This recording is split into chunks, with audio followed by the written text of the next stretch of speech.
Hi, thanks for joining me for this video about flipped learning.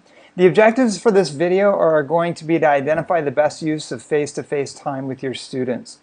And we're going to look at classroom activities that emphasize higher order thinking skills and explain the key elements of flipped learning. This video is not going to emphasize the technology side of things because I want to look at the general teaching practices that the flipped classroom model will help with. Now, typically when people think of flipped learning, they think of video lecture at home, homework in class. But looking at the definition from flippedlearning.org, we can see it's a little more complicated than that. Flipped learning is a pedagogical approach in which direct instruction moves from the group learning space to the individual learning space. And the resulting group space is transformed into a dynamic, interactive learning environment where the educator guides students as they apply concepts and engage creatively in the subject matter. Now, when we talk about the videos, that's where we're talking about the direct instruction moving from the group to an individual learning space. Students are learning from the videos in an individual space. But what I really want to focus on is what happens to the group space and how that helps individuals learn. So the first part of this definition we'll look at. Resulting group space is transformed into a dynamic, interactive learning environment. The key question that Bergman and Sams, who are often credited with starting the flipped classroom movement, is what is the best use of face-to-face time with students? So they suggest that by answering this question, we think about how we can better use class time. By having the direct instruction taking place at home, we free up class time for other activities. What's the best use of that time that they have with their instructor? So one of the things, it opens up time for things like collaborative learning, problem-based learning, spiderweb discussions, student presentations, group projects, individual learning, differentiated instruction, self-directed learning. Really what all of these things are those kinds of activities you like to do because you know that they make students think and grow, but you never feel like you have time for because you spent most of your class time lecturing. So the greatest power in the flipped learning is the ability to individualize the learning for each child. The flipped classroom is not about becoming more efficient with your delivery. I've become more busy because I'm not just giving the same pre-planned lectures every class. I'm rotating around the class. I'm meeting with students who are in different places, and I'm making several different decisions individualized to the students every class. I'm more active in class. The teacher needs to be solidly grounded in their subject area and ready to adapt. So do we ever do lectures in class? Well, again, we have to answer the question, what is the best use of the face-to-face time we have with our students? In some situations, the answer might be a lecture. But to deliver content on a regular basis while students passively listen, this probably isn't something that has to be done in class.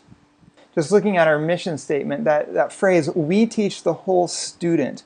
This is about individual students. This is not about getting a whole group of students to go along with what we want, but we want to be able to look at the God-given talents and abilities, interests that each student has, and be able to address that. And by flipping your classroom, you're able to meet and get to know students on that individual level and interact with them during every class.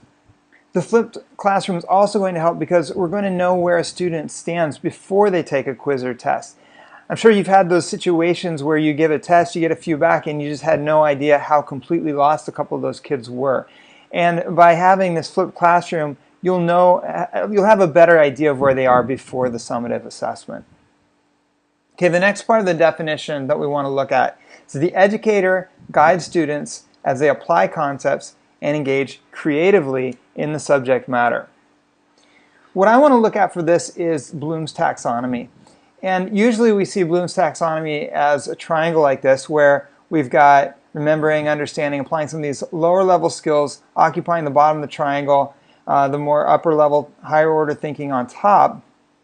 But what often happens in a traditional classroom is time is dominated by these lower level things. We can just see that domination by the size of these categories in our triangle here. What if with the flipped classroom we could flip that triangle around? What if we could spend more class time in the creative, evaluating side of things, the analyzing, and let them get that direct instruction that requires maybe a little bit more passive reception? Let those things happen outside so that we can have guidance when they're more important.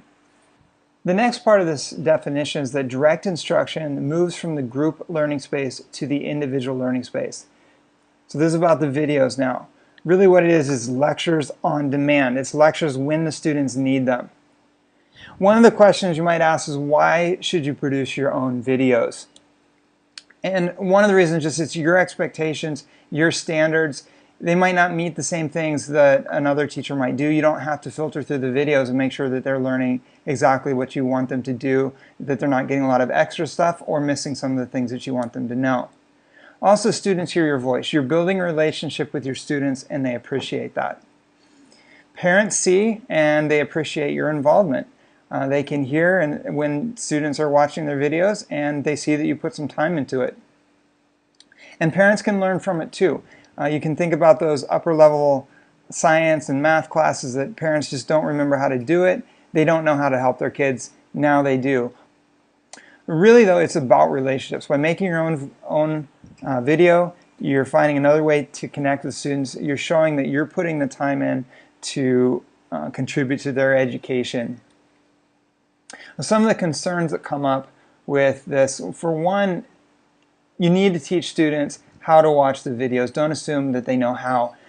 Kids know how to watch videos, but usually for entertainment. And so you need to teach them strategies like watch, summarize, question. You can even put that as part of the assignment. Also, how do I know if students are even watching the videos or if they're watching them in a situation where they might be more distracted or something like that? Well, there are websites you can use to monitor if students are watching, and you can ask them questions about it as they go. Also, use other quizzes or other assessments. Some of those same sites that allow you to monitor if they're watching videos, like Edpuzzle, will also allow you to embed quizzes within the video, so it'll stop when they get to a certain place they have to answer a quiz. Or you can also just have like a Google form at the end of the document that they need to answer some questions about it. So let's come back to that question again. What is the best use of face-to-face time with students? Remember, there's not one specific model for this. You can adapt this flipped classroom thing to fit your own class, your own students, your own objectives, your own teaching practices. It's good to collaborate with other teachers who want to grow, and you need to just keep reflecting on your teaching practices and become a better and better teacher every year.